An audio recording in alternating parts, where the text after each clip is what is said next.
샬롬, 복된 목요일입니다. 오늘 하나님의 말씀으로 하루를 시작하는 여러분에게 하나님께 주시는 능력이 있기를 축복합니다. 함께 나눌 말씀은 사사기 11장 12절부터입니다.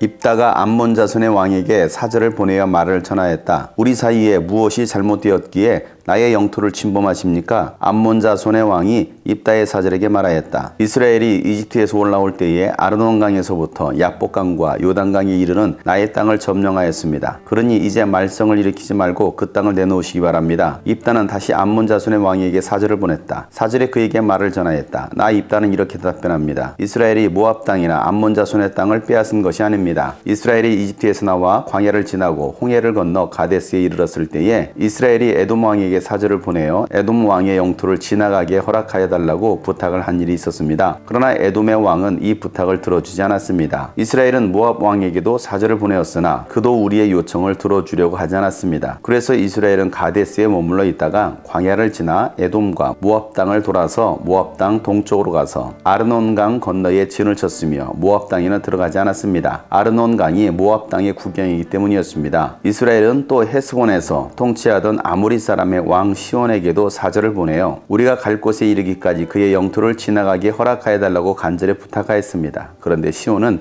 이스라엘이 자기의 영토를 지나가는 것을 허락하지 않을 뿐만 아니라 오히려 그의 온 군대를 모아 야하스에 진을 치고 이스라엘에게 싸움을 걸어왔습니다. 그래서 이스라엘의 주 하나님은 시온과 그의 온 군대를 이스라엘의 손에 넘겨주셨습니다. 이스라엘이 그들을 쳐서 이기고 아모리 사람의 모든 땅 곧 그들이 사는 그 영토를 차지하게 되었는데, 이렇게 하여서 이스라엘은 아르논강에서 야복강까지와 또 광야에서 요단강까지 이르는 아모리 사람의 온 영토를 차지하였습니다. 주 이스라엘의 하나님이 그의 백성 이스라엘 앞에서 이렇게 아모리 사람을 몰아내셨습니다. 그런데 이제 와서 당신이 이 땅을 차지하겠다는 것입니까? 당신은 당신이 섬기는 신 그모스가 당신의 몫으로 준 땅을 차지 않았습니까? 우리는 주 우리 하나님이 우리 앞에서 원수를 몰아내고 주신 모든 땅을 차지한 것입니다. 이제 당신이 모압 왕 십볼의 아들 발락보다도 뛰어나다고 생각합니까? 그가 감히 이스라엘과 다투거나 싸웠습니까? 이스라엘이 헤스본과 그 주변 마을들과 아로엘과 그 주변 마을들과 아르논 강변의 모든 성읍에 300년 동안이나 살았는데 왜 당신들은 그동안에 이 지역들을 되찾지 않았습니까? 나로서는 당신에게 잘못한 것이 전혀 없는데도 당신이 나를 해치려고 쳐들어왔으니 심판자이신 주님께서 오늘 이스라엘 자손과 암몬 자손 사이를 판가름해 주실 것입니다. 그러나 암몬 자손의 왕은 입다가 자기에게 전하여 준 말에 전혀 귀를 기울이지 않았다.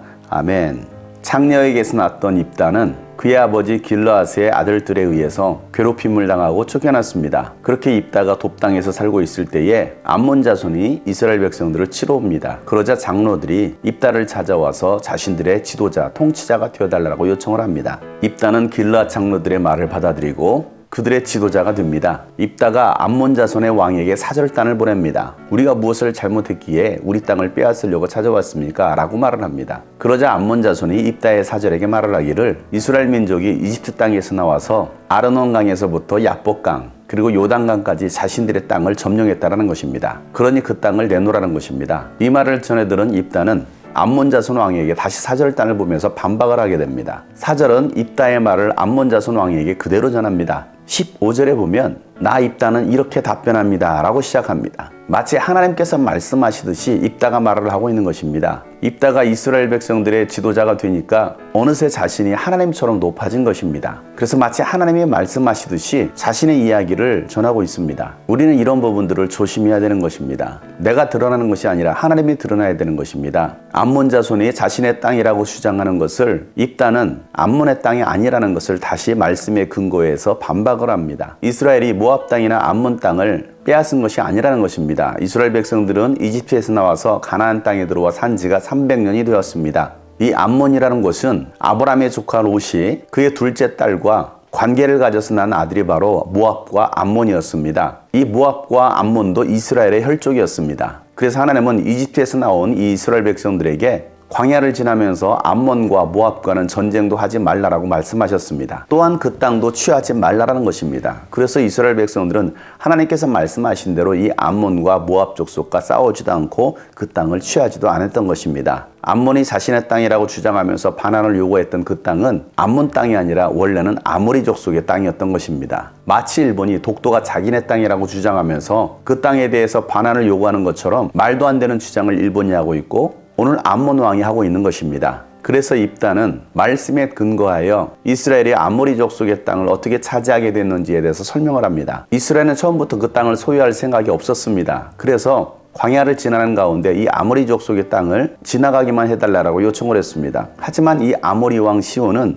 이스라엘 백성들의 말을 듣지 않고 오히려 이스라엘 백성들을 공격했습니다. 하지만 그 전쟁의 승리는 아모리 족속이 아니라 이스라엘 백성들이 전쟁에서 승리했습니다. 하나님께서 그 전쟁을 승리케 해주신 것입니다. 그래서 이스라엘 백성들은 그 땅을 차지하게 된 것입니다. 하나님께서 그 땅을 주신 것입니다. 그것이 바로 역사적 사실이기 때문에 그 땅을 암몬 왕에게 반환할 이유가 없다라는 것입니다. 처음부터 그 땅은 암몬 땅이 아니었던 것입니다. 독도는 처음부터 일본 땅이 아닙니다. 독도는 대한민국 땅입니다. 두 번째 반박은 신의 영역이었습니다. 암몬은 그모스 신을 섬겼습니다. 암몬이 차지하고 있는 땅은 그모스 신이 줬다라고 그들은 믿고 있었습니다. 그 당시에는 자신들이 섬기는 신이 전쟁에서 승리하게 하고 그 땅을 차지하게 한다라고 믿었습니다. 그렇기 때문에 암몬이 차지하고 있는 그 땅은 그모스 신이 준 것이고 이스라엘 백성들이 차지하고 있는 땅은 그들이 믿고 있는 야훼 하나님께서 주신 것이다라고 입다가 주장을 하고 있는 것입니다. 결국 입다는 이스라엘의 하나님이 참 하나님이라는 것을 말하고 있는 것입니다. 세 번째 반박은 이스라엘 백성들이 300년 동안 그 땅에서 살고 있었는데 왜 그전에는 그 땅을 차지하지 않았느냐라고 반박을 하는 것입니다. 입다와 이스라엘 백성들이 잘못한 것이 아무것도 없었는데 이스라엘 백성들을 해치려고 찾아왔기 때문에 심판자 하나님께서 이스라엘 백성들과 암몬 자손 사이를 판가름해 줄 것이다라고 말을 합니다. 심판의 주가 바로 하나님이시라는 것을 입다는 선포하고 있습니다. 선과 악을 판가름하시는 분은 바로 하나님이십니다. 암몬 왕이 행하고 있는 그 일은 악한 행위라는 것을 하나님께서 심판하실 것이라는 것입니다. 그럼에도 불구하고 이 암몬 왕은 입다의 말을 전혀 듣지 않습니다.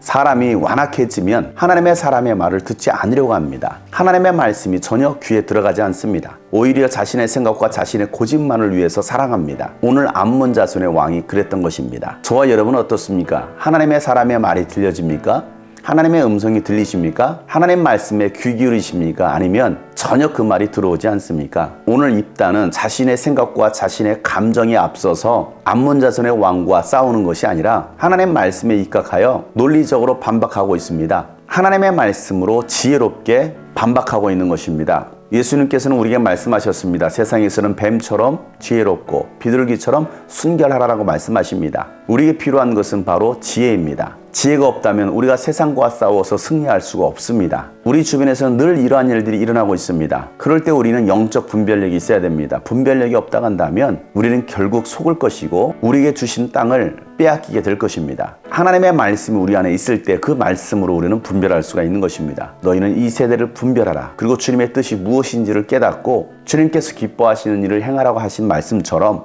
영적 분별력을 가지고서 오늘 하루도 말씀으로 살아갈 수 있는 여러분 되시기를 주의 이름으로 축복합니다. 샬롬.